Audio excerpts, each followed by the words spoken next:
Think about the last time you sat down to do something important and actually did it. No phone checks, no rabbit holes, no sudden urgent need to reorganize your desk. Just you and the work, locked in. Can you remember it? Really? Because for most people, that experience is becoming rarer. Not because they're lazy, not because they lack discipline, but because something is quietly, systematically dismantling their brain's ability to hold a single thought for longer than 90 seconds. And they have absolutely no idea it's happening. Focus isn't something you either have or you don't. It's a neurological resource, finite, fragile, and shockingly easy to deplete. And the terrifying part? The things depleting it don't feel dangerous. They feel normal. They feel like just life. In the next few minutes, we're going to uncover the 10 things that are silently eroding your concentration. And by the end, you'll understand not just what they are, but exactly why they work the way they do, and what you can do to take your mind back. Number 1. You check your phone within minutes of waking up. Here's what that actually does to you.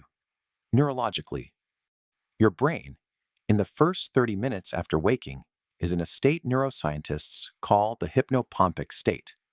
Your prefrontal cortex, the part responsible for deep focus, executive function, long-range thinking, is still coming online. It's like a computer booting up, slow, sequential, deliberate. The moment you grab your phone, you flood that half-loaded system with a tidal wave of information. Emails demanding responses, news designed to provoke outrage, notifications engineered by billion-dollar companies to capture your attention, before your brain even has a chance to set its own agenda for the day. Someone else has already set it for you. Neuroscientist Andrew Huberman has spoken extensively about this. The importance of delaying your first dopamine hit of the day, because the order in which you receive stimulation in the morning actually trains your brain's baseline expectation for stimulation. Start fast and chaotic, and your brain will crave fast and chaotic for the rest of the day. Deep, patient focus becomes almost neurologically impossible. The fix isn't complicated. Don't touch your phone for the first 30 minutes. Not 60, just 30. Give your brain the chance to boot up on its own terms, and you'll notice the difference almost immediately. Number 2, chronic tab overload and the myth of multitasking. You probably know multitasking is bad. Everyone does at this point. And yet, how many tabs do you have open right now? Here's the thing people don't understand about multitasking. It's not that your brain does two things poorly instead of one thing well. It's that your brain doesn't multitask at all. What it actually does is called task switching, rapidly toggling between activities. And every single switch carries a cognitive cost. Psychologists call it the attention residue effect. When you switch from task A to task B, your mind doesn't fully arrive at task B. Part of it is still tangled up in task A, processing, unfinished, lingering. Gloria Mark at the University of California, Irvine found that after an interruption, it takes an average of 23 minutes to return to deep focus. 23 minutes for a single interruption. Now count how many times you switch between tasks in a single hour. The math is brutal. You are essentially spending your entire day in shallow water, never once reaching the depth where real, meaningful work actually happens. One browser window, one task, one block of time. That's not a productivity hack. That's just how the brain was built to operate. Number 3, what you're eating is fogging your brain. This one is uncomfortable because people want focus to be a discipline problem, not a biology problem. But here's the truth. Your brain runs on glucose, and the quality of that fuel determines the quality of your cognition. High glycemic foods, white bread, processed snacks, sugary drinks, spike your blood sugar fast. Your brain gets a burst of energy. Then your insulin responds, your blood sugar crashes, and your focus tanks with it. That 2 p.m. fog that you blame on the time of day? It's not the clock, it's your lunch. Beyond that, ultra-processed foods trigger chronic low-grade inflammation. And neuroinflammation is directly linked to cognitive impairment, slower processing speed, degraded working memory, compromised attention. A 2020 study published in Nutritional Neuroscience found a meaningful correlation between high ultra-processed food consumption and measurably reduced cognitive function. You don't need a perfect diet. But if you're wondering why you can't focus in the afternoon, look at what you ate for lunch before you blame your willpower. Number 4. You're chronically underslept, and you've gotten used to it. This might be the most insidious one on this entire list, because sleep deprivation is unique in one horrifying way. The worse it gets, the less capable you become of recognizing how impaired you actually are.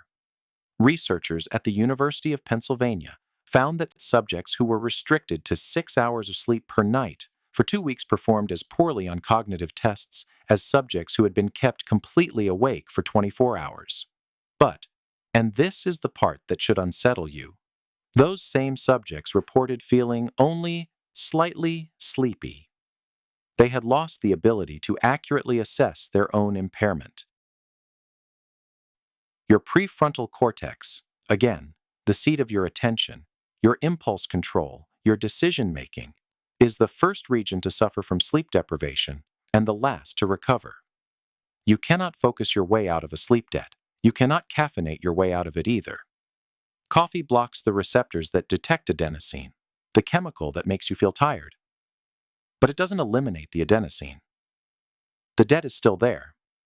And the moment the caffeine wears off, it hits you all at once. Sleep is not a passive activity. It's neurological maintenance. And skipping it is like never changing the oil in a car and then wondering why the engine is struggling. Number 5. Constant notifications are rewiring your brain's reward system. Every notification is a variable reward. Maybe it's something important. Maybe it's nothing. You don't know until you check, and that uncertainty is precisely what makes it irresistible. This is the same mechanism behind slot machines. The variability of the reward is what drives compulsive behavior, not the reward itself. B.F. Skinner demonstrated this in his famous pigeon experiments decades ago. Organisms on a variable reward schedule will engage in a behavior more persistently and more desperately than organisms who receive a predictable reward every time. The unpredictability is the addiction. Your phone has been engineered with this exact psychology in mind. Every ping interrupts your prefrontal cortex's focus state and reroutes your attention toward the reward-seeking circuitry in your limbic system. Do this enough times, and your brain starts to anticipate the ping. You begin checking your phone not because you received a notification, but because your brain has learned that checking might produce one. Over time, your attention span doesn't just shorten. It becomes structurally dependent on interruption. Silence starts to feel uncomfortable. Deep focus starts to feel like something is missing. Turn off every non-essential notification. Not on silent. Off. The difference is larger than you think. Number 6. Your environment is working against you. Your brain doesn't filter out background stimuli as effectively as you think it does. Every irrelevant noise, every movement in your peripheral vision, every conversation happening 3 desks away is monitoring all of it, even when you believe you're tuned out. This consumes cognitive resources, and those resources come directly out of your focus budget. Psychologist Sophie Leroy's research on attention residue applies here too. Your brain cannot simply ignore ambient chaos. It processes it at a low level, continuously, and that processing costs you. Studies on open-plan offices have found that workers in those environments experience significantly higher levels of distraction, higher stress, and, paradoxically, less actual collaboration than those in quieter, more private spaces. Your environment is not neutral. It's either supporting your focus or competing with it. If your workspace is cluttered, loud, or visually busy, your brain is burning fuel just to be in it. Clean the space. Use noise-canceling headphones or ambient sound. Treat your environment like the cognitive tool it is. Number 7. Short-form content is recalibrating your attention threshold. This is the one most people don't want to hear. The human brain adapts to whatever stimulus pattern it's exposed to most consistently. Neuroplasticity is real, and it cuts both ways. When you spend hours each day consuming content engineered to hold your attention for exactly 3.7 seconds before cutting to something new, your brain recalibrates. It starts to expect novelty at that frequency. The result? Sitting with a single, complex idea for 10 minutes starts to feel genuinely intolerable. Not difficult, intolerable. Your brain generates a restless, urgent demand to switch, and it interprets the absence of novelty as boredom, even if what you're working on actually matters enormously to you. Microsoft's research famously found that the average human attention span dropped from 12 seconds in 2000 to 8 seconds by 2015. Researchers debate the exact numbers, but the directional shift is hard to argue with. And the timing lines up almost perfectly with the explosion of social media. You don't have to quit short-form content entirely, but if you're consuming it in multi-hour stretches every day, and then wondering why you can't sit with a book for 15 minutes, you now know exactly why. Number 8. Decision fatigue is draining your focus before your work even starts.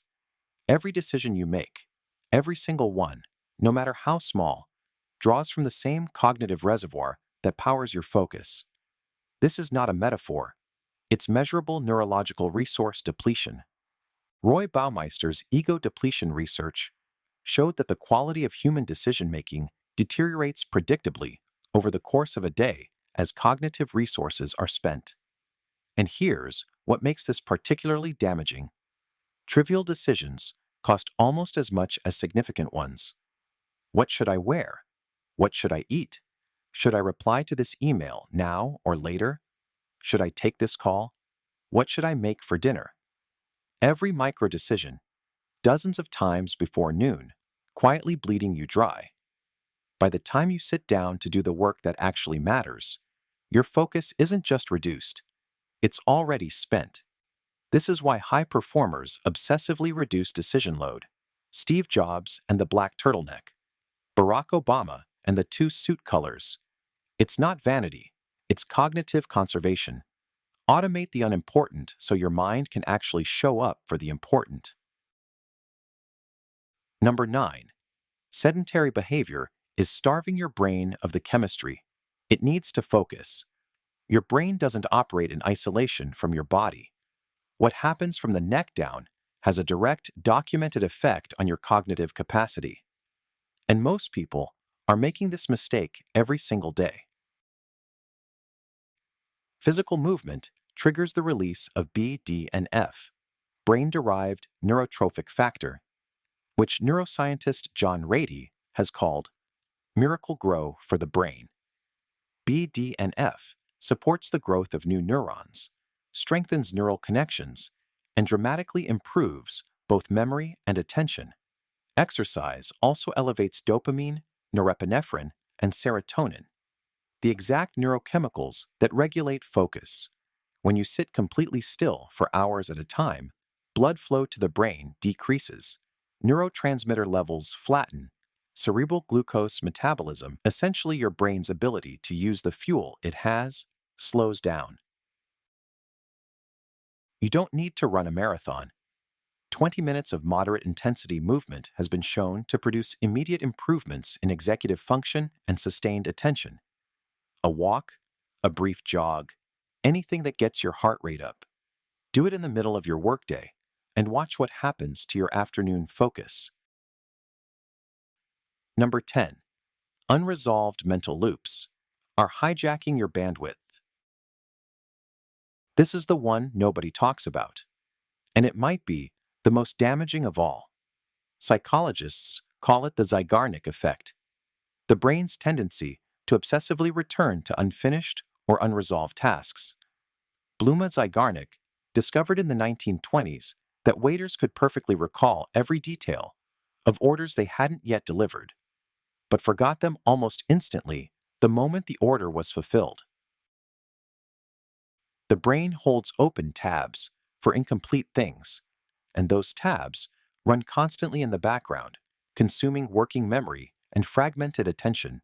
Every unresolved conflict you're avoiding, every task you said you'd do and haven't, every decision you've been putting off, every conversation you know you need to have. Your brain is running all of them simultaneously, all the time, and it's leaving almost no processing power left for what you're trying to actually focus on. The solution isn't to resolve everything at once. It's to capture it. David Allen's research. So here's where we land. Your phone in the morning, the tab chaos, the process. None of these feel like emergencies. That's exactly what makes them deadly. Focus doesn't collapse all at once. It erodes, quietly, gradually, one small concession at a time, until one day you sit down to do something that matters and realize you've forgotten how. The good news is this: every single thing on this list is reversible. None of it is permanent damage. The brain that learned to crave distraction can relearn to crave depth. The neuroplasticity that worked against you will work for you if you redirect it intentionally. Start with one. Just one thing from this list. Commit to it for 7 days. Not because it's easy, but because you're the kind of person who takes what you know and actually does something with it. That is the difference. Not information, action. If you watch this video to the very end, it means you're part of the rare few who are truly committed to becoming a better version of themselves. Most people would have been gone 3 minutes in, not you.